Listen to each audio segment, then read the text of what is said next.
Hello friends, welcome to our YouTube channel IAS तो बनेंगे।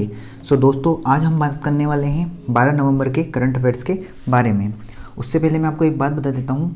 बात यह है कि हमारा जो ये वेबसाइट है, इसका लिंक आपको डिस्क्रिप्शन बॉक्स में दे रखा है। वहाँ आप जाके लिंक पर क्लिक करेंगे तो आपको इस वेबसाइट पर आ जाएंगे। वेबसाइट पर आने पर आप जिस दिन का आपको करंट अफेयर्स चाहिए उस दिन का आपको करंट अफेयर्स मिल जाएगा। इसलिए आपको पीडीएफ वगैरह को संभालने की कोई दिक्कत नहीं होगी, ठीक है। क्योंकि डायरेक्ट आपको इस क्लिक करके आपके सारे दिन के करंट अफेयर्स मिल जाएंगे जो तक अभी तक हो चुके हैं, ठीक है। तो वीडियो शुरू करते हैं। उससे पहले हमने जो 11 नवंबर को जो आपको अभ्यास प्रश्न दिया था उसके बारे में हम डिस्कस कर लेते हैं, ठीक है। तो आपका क्वेश्चन था, हाल ही में भारत के 22वें विधि आयोग के अध्यक्ष के रूप में किसे नियुक्त किया गया है। आपके ऑप्शन थे MC सीतलवाड़, रविंद्र कुमार, अशोक आहूजा या ऋतुराज अवस्थी। तो ये इसमें आपका सही आंसर है। ऋतुराज अवस्थी को अभी भारत के 22वें विधि आयोग के अध्यक्ष के रूप में नियुक्त किया गया है, ठीक है। आने वाले एग्जाम के लिए इंपॉर्टेंट हो सकता है, ठीक है। कौन सा विधि आयोग है? तो 22वां विधि आयोग, ठीक है। तो पहले क्वेश्चन की तरफ बढ़ते हैं आज के दोस्तों। आज का आपका पहला क्वेश्चन है,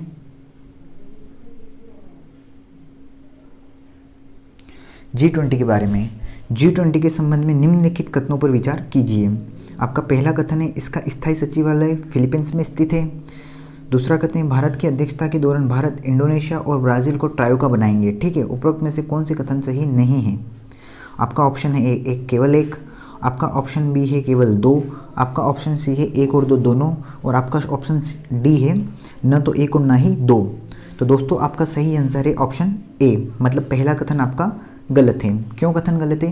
क्योंकि G20 का कहीं भी सचिवालय स्थित नहीं है, ठीक है। तो ये ऑब्वियसली गलत हो गया। अब दूसरा क्वेश्चन क्यों सही है? क्योंकि होता क्या है, अब ट्रायोका क्या होता है?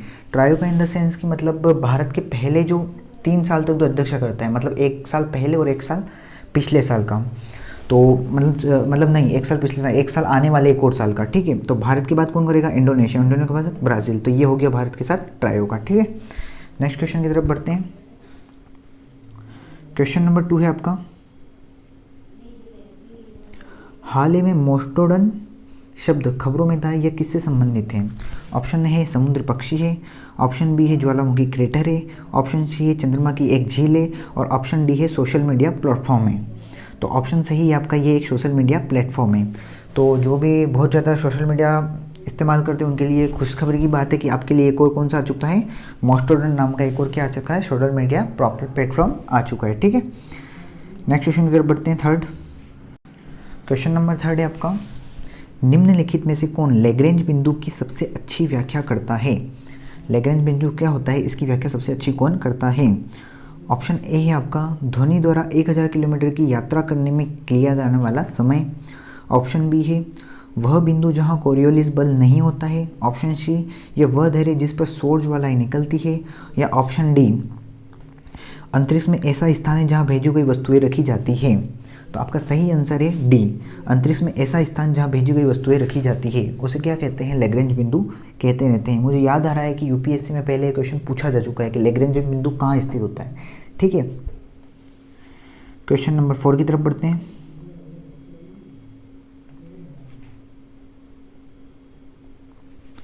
गैलीलियो उपग्रहों के बारे में निम्नलिखित में से कौन सा कथन सही नहीं है? ठीक है। ऑप्शन ए है, शनि ग्रह के 4 सबसे बड़े चंद्रमाओं की गैलीलियो उपग्रह कहा जाता है। ऑप्शन बी है, इन चंद्रमाओं की खोज इतालवी खगोल शास्त्री गैलीलियो गैलीली ने की थी। ऑप्शन सी है आपका, इन बड़े चंद्रमाओं का नाम आयो, यूरोपा, गैनीमेड और कैलिस्टो है। ऑप्शन डी, इन चंद्रमाओं को सर्वप्रथम 1610 में देखा गया था।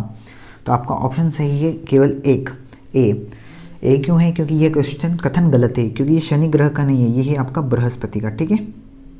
किसका है? आपका बृहस्पति का, ये आपको ध्यान रखना है, ठीक है। बाकी सारे तीनों ऑप्शन नीचे वाले सही है, हमें गलत बताना था। 5वें क्वेश्चन की तरफ बढ़ते हैं, ठीक है। आपका 5वां क्वेश्चन है,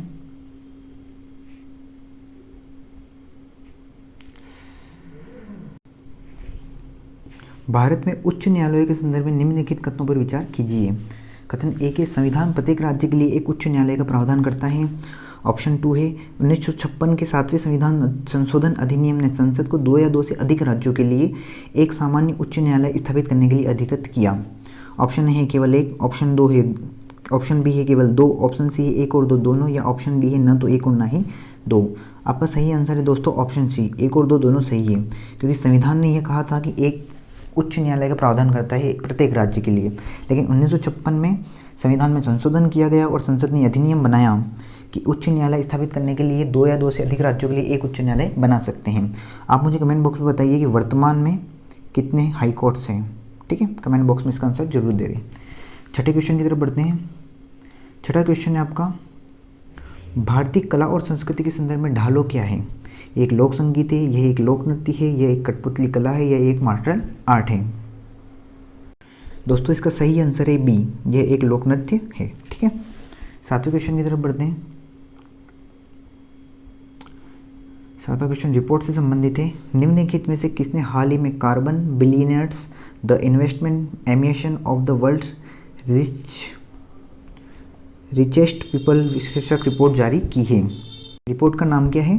carbon billionaires the investment emissions of the world's richest people शीर्षक नाम से एक रिपोर्ट जारी की है। तो ये रिपोर्ट किसने जारी की है? कथन 1 विश्व आर्थिक मंच, बी है आपका कंजर्वेशन इंटरनेशनल, सी है आपका लैंसेट, या डी है आपका ऑक्सफैम।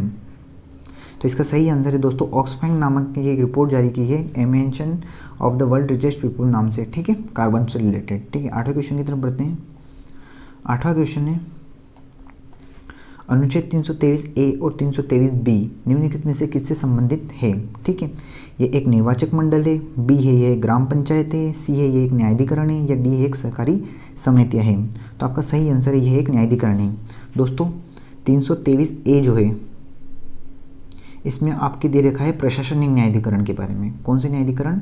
प्रशासनिक न्यायाधिकरण जो होते हैं, ठीक है, ट्रिब्यूनल्स, इनको क्या कहते हैं? इंग्लिश में इनको ट्रिब्यूनल्स कहते हैं। प्रशासनिक मतलब एडमिनिस्ट्रेटिव न्यायाधिकरण। ठीक है, और जो आपके 323 बी में है, 323 में इनको छोड़कर जो भी अन्य आते हैं, जैसे कराधान से रिलेटेड जो भी अन्य आते हैं वो आते हैं आपके 323 बी में। ठीक है, नवे क्वेश्चन की तरफ बढ़ते हैं।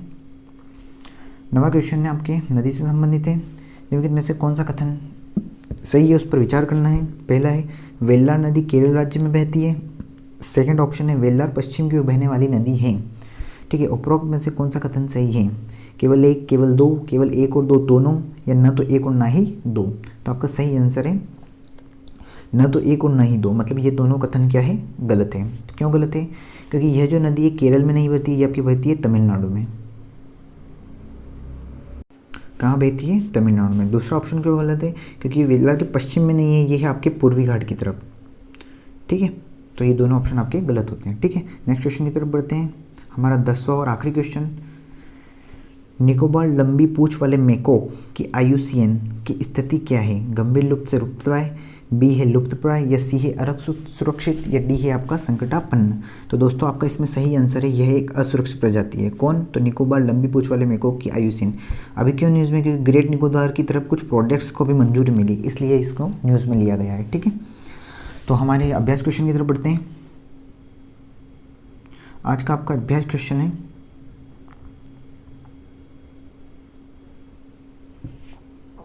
निम्नलिखित में से कौन सा राज्य बैंक दर के आधार पर समान सोने की कीमत शुरू करने वाला पहला राज्य बन गया है?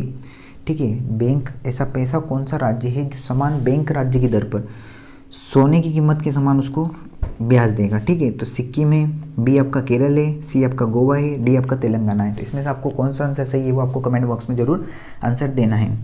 ठीक है दोस्तों, अब हम कल मिलते हैं। कल मिलने से पहले मैं आपको बता देता हूँ कि अगर आपको हमारा वीडियो अच्छा लगा हो तो लाइक करें, अगर अच्छा ना लगा हो तो इसे डिसलाइक करें, ताकि हमें पता चले कि हम कहाँ गलती कर रहे हैं। ठीक है, और वीडियो आगे की और वीडियोस देखने के लिए आप हमारे चैनल को सब्सक्राइब कर सकते हैं। ठीक है, थैंक यू, कल मिलते हैं।